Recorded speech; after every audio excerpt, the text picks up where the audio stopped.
Hello guys, today I'm going to tell you about that Nexus token. Now before we start the video, let's share my legal disclaimer. This video is only for educational purpose. Do your own research for the investing. According to the white paper, Nexus NEX is the native token of Nexus Lab, an AI-focused layer 1 blockchain designed to serve as high-performance infrastructure for verifiable finance and machine-to-machine transactions. AI-focused infrastructure. It is a blockchain built to handle massive transaction volumes from AI agents and decentralized applications.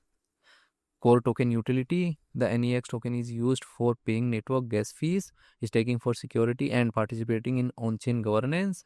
Verifiable computation. The network uses a zero-knowledge virtual machine ZKVM to provide mathematically verified computations for applications. Nexus token total supplies 100 trillion and circulating supplies around 60 trillion. NEX token is listed on popular centralized exchanges like Coinbase, KuCoin, and other exchanges. If I share my opinion with you, then this project up to 90% chances that it is a legit or good project. So guys, don't take my opinion as a financial advice. Do your own research for the investing. Thanks for watching.